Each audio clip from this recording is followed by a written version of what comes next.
Bantwana abahle benkosi yasezulwini. Inkonzo kaNkulunkulu sesizwile. Inkonzo kaNkulunkulu wasekuphakama besimemele yona emzini wasekuhleni. Seyifundiwe seyigcwele.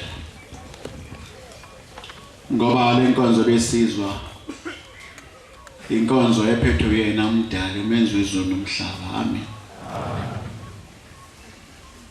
Nobunono bayo sizwile.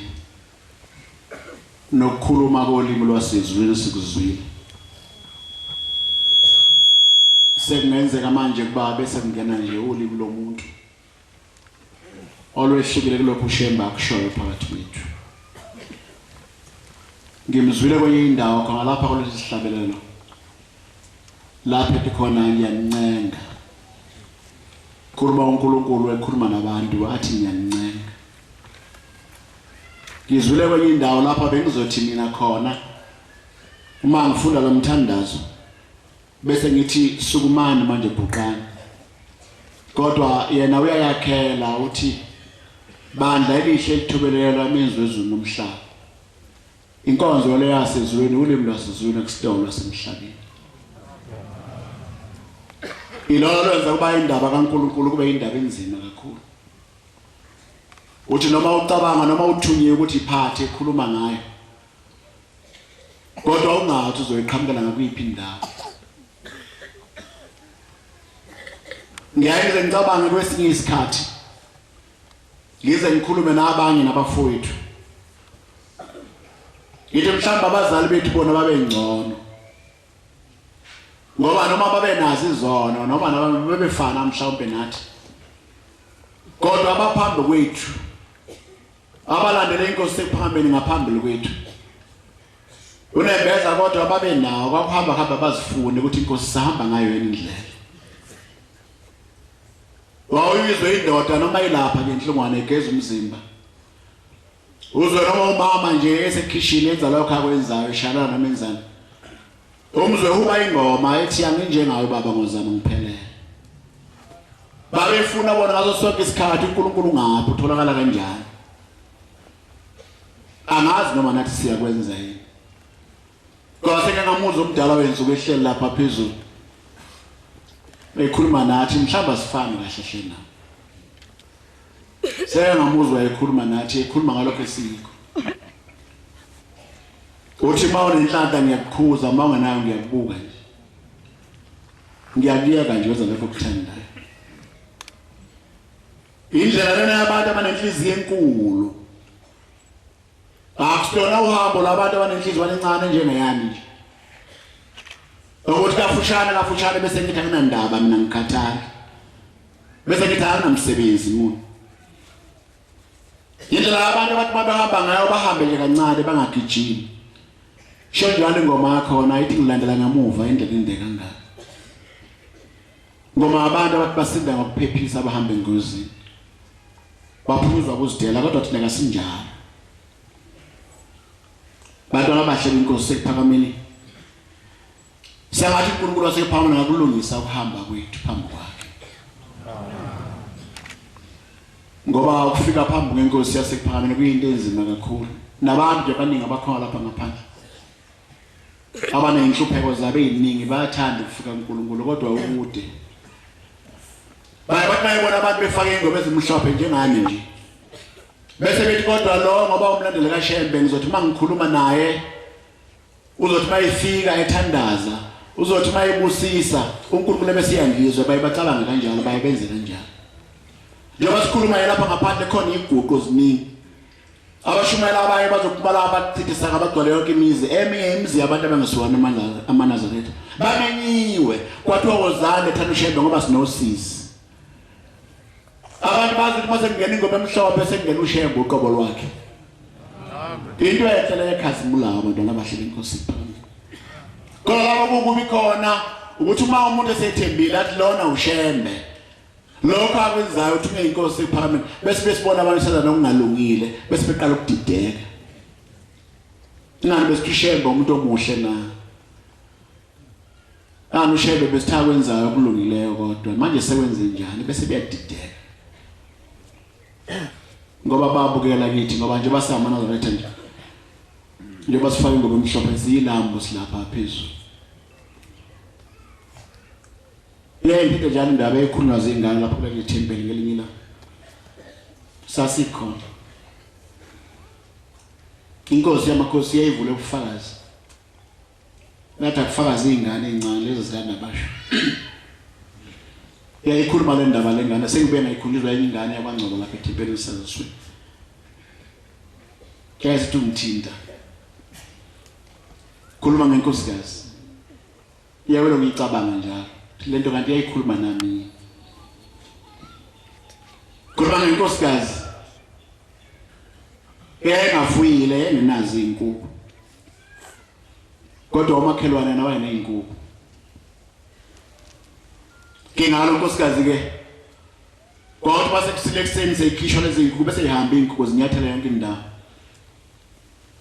nalapha egcina lenkosikazi zifike inyathele nakhona bese ziyashupha ke inkukhu masifika nomtshalele esifike eqhwande khona bese kubuyela ngaphezulu yacasuka ayixoxe lezi inkukhu wathi asiphindele emuva azahamba nje nomnikazi wazo wathi hayi bawuvala inkukhu zakhe angiyifuni la angathi ngoba umuntu wayekholwa noma engifaka ngoba emhlophe yena ngiqondi kahle angikhumbula ingane zathi zamqasela kakhulu lezi inkukhu zangena enhlizweni yakhe njalo athi mayivuka kusenazi lezi inkukhu angizozenza njalo wazicabangisa nezingane zakhe eyayincanyana neminyaka emibili ezingane egijigijima ezikhangele nezinye sesikhulile waseyibiza izingane zakhe wathi bantu abamaye ngibambele lezi inkukhu lapha egceni ziyangikhathaza ziyangihlupha sengikhathela ngazi ngizakwenza njani nasegijima ngaze ziyibamba masinya khuluma ngokuthi izinto esizenzayo ziyabonelwa kodwa abantu ngoba bathi labantu bawushembe bafaka ngoba emhlophe abakwenzayo usho okulungileyo noma nami ngiyifakele ngoba emhlophe bengingakwenzi lokho kodwa ngokuya kwenza la fanga ngoba emhlophe kusho ukuthi kuhle nama ngikwenza lazi bamba lezi inkukhu lezi ngane zisondeza ithi le ngane ekukele ndaba wayesekhipha inalithi unina waseyiqhumbuza amehlo wayibamba zonke ngayinye wayiqhumbuza amehlo angathi zazinga zathi kuhlungu kwisimangalisi inkukhu zathi kuhlungu kwisimangalisi igazi lakophoza ngamehlo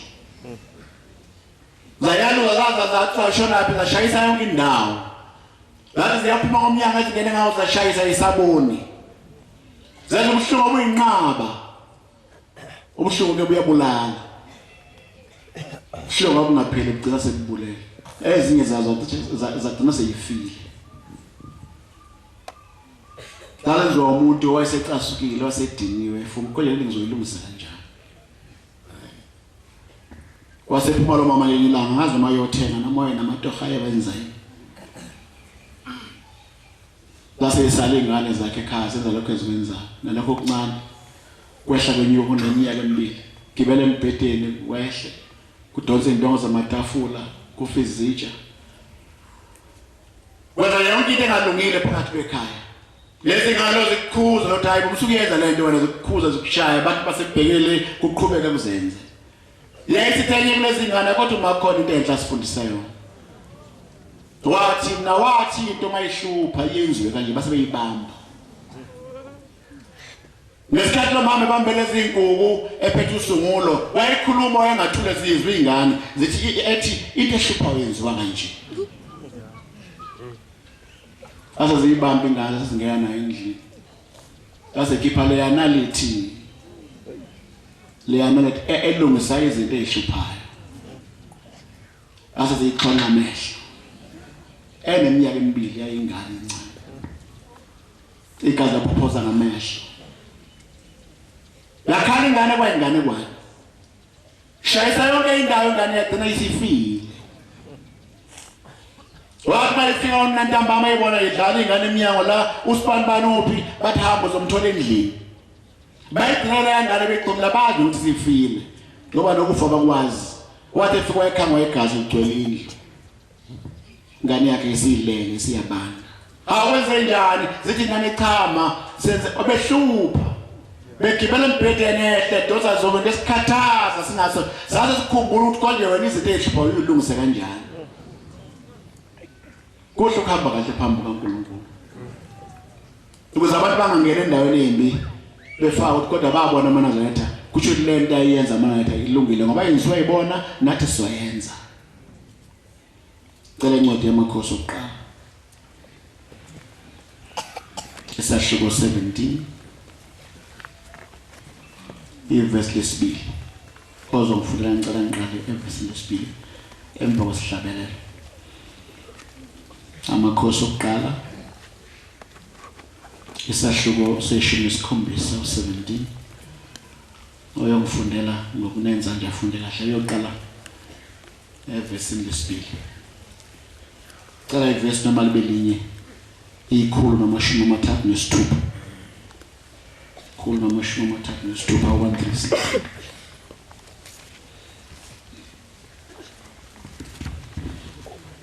mina ngabizwa izwi lakho ngasuka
izwi lika Jehova leza kuye lathi suka lapha uye ngasempumalanga uqashe ngasemfuleni okuthiwa iKerite elingaphambili kweJordani kuza kuthi uyakuphuza emfuleni lowo ngiyalile amagwababa akuphe ukudla khona njalo waya wenza njengokusho kukaJehova waya wahlala ngasemfuleni iKerite ongaphambili kweJordani amagwababa amzisela isinkwa nenyama kusasa nesinkwa nenyama kusihlwa waphuza amanzi emfuleni. Amen. Ngiyabonga baba. Ngiqale ngakho kuba ngithi mana letha amahle inkosini yasiphakameni. Ngoba bengingakhulumi lutho lusha bengikhuluma into yazwa. Ukuthi indlela kaShembe sihambayo inzima kangakanani ayifani ezinye indlela. Ayifani. Kwezinye indawo umuntu mayengena esontweni nje omama lapha namakhosazana kubathanda ngaba bayifakela amabhuluka abo amasha. Athi mayifika esitolo libona lenge ibhuluke umuntu wesifazana athi awu make ngithengelele nje ngilishaya sengiyesontweni. Kodwa lapho Shembe akakufuna. Zeningi izinto angazifuni. Mhlawumbe necathulo bayithenga kanjalo. Athi umuntu ngothi mase ngiyifakela izicathulo ngingene kuzwakale kahle. Kodwa uShembe uhlukile akafani nabanye abantu. Ethi mayekhuluma ngelanga lo Nazaretha emzini wasephakameni. Ithi Nazaretha uNazaretha ufana ePlangwe. Ithi lo uhambo lufana ePlangwe lintanta phezulu kwamanzi. Thinje ngePlangwe elilingana umhlane womuntu. Alikhula lincane lilingana umhlane womuntu. Ithi untanta phezulu kwamanzi. Lo muntu mayihamba kanjena akufanele bakufikozela ngoba ngase kufikozela uzawushona phakathi. Ayemfuna umuntu othi manje sengiyanyakaza ngilala ngohlangothi ngoba mawuthi uyaphenduka uzawungena phakathi. Noma uthi uphakamisa amadolo uthi uzama ukuguqa uzawungena phakathi. Inkinga njengoba yathi uzawenza njani. Indlela elikhulu. Indlela kuba uhlala uthandaza ukuthi Nkosi ngabe ngisesendleni yakho Nkosi nami ngisize. Lende mara ngifunda lapha encwadini yamakhosi. Ikhuluma ngendaba umprofeti uElijah. Kwakuyisikhathi lasenzima lesikakhulu ezweni lakoIsrael. Elijah wayesezakhele izithe eziningi ngoba wathi mayifika wafika khona amakhosi ayingayazi indaba kaNkulunkulu. Kwaze kwafika nenkosi uAhazi. Eyakha izithombe zonke izindawo waselwa nawo kakhulu. Waye umprofeti wayehlale baleka njalo. Kodwa isigaba esikhuluma ngaso la kwakufika indaba enkulu ezweni lakoIsrael kwakufika indlala. Abantu babengazi bazawudlala. Kukhona indawo lapho leBhayibheli amakhosikazi amabili azaxabana khona. Ngoba athatha sekuphele konke azokudla engathi azokwenza njani. Yayisithenye kwenye. Masibani namhlanje ngoba ukudla kukho niyabona konakele. Asivumelane mngani wami. Awukuthini na? Ukuthi namhlanje sobambe yakhe ingane siyipheke siyidle. Ngiyathi kusasa bese kubanjwe yami. Inkosikazi mayishilo lo sekunzima kakhulu. Indlala leyo ehlule ukwenza. Inkosikazi mayisiphelwe izinseka. Ayikho into enkulu kumuntu wesifazane njengengane yakhe ayizalayo. Uma ngakho leso sithombe sinjalo. Ukuthi kwakunzima kangakanani. Noma ngakhona umnumzana wekhaya. Uma kuthiwa unenkinga, ingane nenkinga, iyame inkinga anakele ingane yakhe. Ngoba uneyinseka.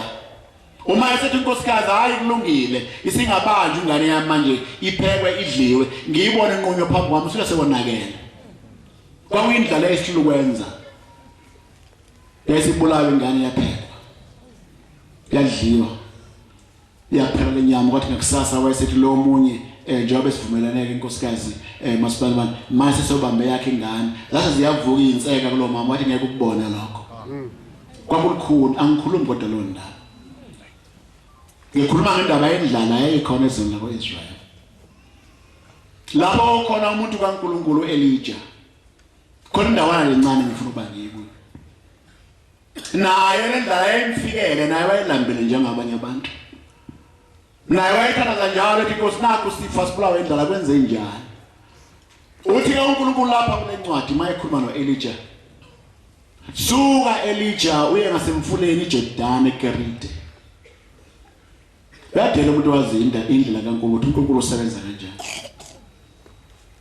yadela umuntu wazilokho bakhona abantu abanenhlanhla bayabuza umuntu engayifakele ngoba emhlophe athi hayi ngahlupheki ngigqoke ngaphakathi onenhlanhla angazi igqoka kanjani ngaphakathi ubugqoka ingoma ngaphakathi kaNkulunkulu akusikona mina ngazi lefawa ngaphezulu yajabula umuntu wezindaba kaNkulunkulu ithi le ncwadi ifunda umfundisi wabe sethi kumprofeti Elijah suka uye eKerite eduze komfula iJordan ngiyothumela khona amagwababa ayokupha khona ukudla wayethandaza kodwa uElijah ecela ukudla angazi ukuthi into eyenza uNkulunkulu angamehlisela ukudla lapha ekhona kwaba kwenzeka kanjani uthi mawulambile suka uye lapha la kuthuma khona kuzokwehle khona amagwababa azolethela ukudla uma ulala phuhlele khona uzofa indlala angazi kwenzeka kanjani uma ungafuna ukuya lapha uhlelelana uzofa indlala kodwa amagwaba bazofika wona lapha kule ndawo afike ehlisela ukudla kuzobola abadlula ngendlela bazokuxosha abadle basuthe wena uzofa indlala uhlele khona ngoba mina ukudla ngizokwehlisela endaweni ethile uNkulunkulu uyasebenza ngendawo ethandwa uyena uNkulunkulu uyikhomba indawo ethandayo akezi ngokuthanda kwethu uNkulunkulu yenza ukuthi uma usekhaya ucela uNkulunkulu osephambilini uyalibona usizi lwami nginjena abesethi uNkulunkulu waba nenhlalo Elijah ngoba wakhuluma naye wezwa Nkosi ngilambile Nkosi nginosizi abesethi uNkulunkulu sengizwe umntana umthandazo yakho hamba ake ethempelini ebuhleni nokuthi sakhona amagwababa ukudla kwakho yohlangana nakho khona kodwa wenzeka ukuthi ungayi ebuhleni uthi namhlanje kumakhaza kusebusika ngizogeza kanjani abese efika uNkulunkulu abese efika amagwababa afika kwehlisela ukudla la kuthi mase kwehlile bese kucoshwa abanye abantu uhlala nosizi lwakho Inkosi ephamisho njalo ithi into mayisivelele isifikile vele ezulwini ayiphindele ezulwini uthi mawuvuka ekseni uthi hayi namhlanje ngoba liguqubele liyana akuzokuya ethempelini usho kodwa nosizi kanti ngalolanga uNkulunkulu uthula amagwababa wathi awehlisela ukudla khona afika kwehlisa ukudla bese kuyabola ngoba ukho wena wayengeke uNkulunkulu asuse inkosi ephakamile susushembe intabazo kwala noma esenqaba washo wathi zikhona intaba eziphakeme Nkosi ungekhombeni zona na uthi hamba uye eMpumalanga hamba uyende umthume endaweni angayazi angazayibona nayelinye ilanga angayazi uthi hamba nje uyohamba ubuze endleleni kulapho kodwa ngohlangana nawe khona akayikhombanga enye indawo wena ukuhlala ayibona intaba bese khuphuka uhlala entabeni enkulu yasezweni lasentabazwe uNkulunkulu wathi kade ngafika lapha ngakuthumela khona angikuficanga khona wasesuke ehambe ebuza ukuthi kuphi indaba abantu abakizwa indaba enzima kakhulu uma uyifunda abantu abakizwa bebengazi lapha beyakhona babedwanguza ogwadule kodwa babebheke phezulu babona ifu babahamba ogwadule kwangakudla kwaNkulunkulu kwakukhona ifu lalabahola lalifike lime lapha phezulu lelifu ngelinye ilanga lalima mhlawumbe usuku olulodwa bese liyanyakaza ngakusasa bese beyakhwebana hayi senyakaza ifu bese beyasuka bahamba kwenye indawo lalifike lime liphela neminyanga khona lapho uma uzolishiya lelifu lapha phezulu uthi mina ngingaphambili uzoqhubeka yedwa ephambili kodwa uNkulunkulu umshiya ngasemuva kwakuthi mali mbiyele lelifu lapha phezulu bese lehlisa imana bese bedla besutha abantu uma ke yona ulishiya uyaphambili imana uzoyithola kodwa uzokwehla khona ifu ngoba uNkulunkulu wayesuke ekhomba indawo uNkulunkulu uyakhomba indawo ayithandayo athi nakho lapho uzohlangana nawe khona hayi lapho ukuthanda khona umuntu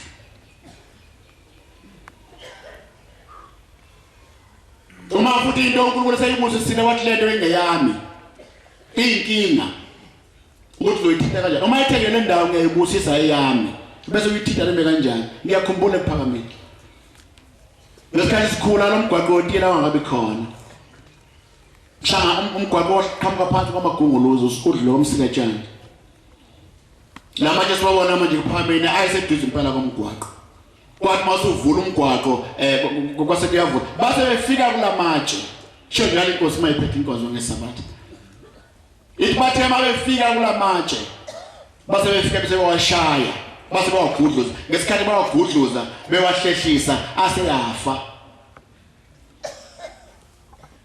uthi kubonakala abantu basezulwini ababili bemesangweni befake ingubo ezimhlophe bathi sesizintandane asisenayo indawo yokuhlala ngoba lapho behlala khona bafika bawashaya manje bebengazange basitshele abasho ngolutho asisenayo indawo yokuhlala wayekhuluma ngesabatha kwathi ngesabatha elilandelayo uma esephakama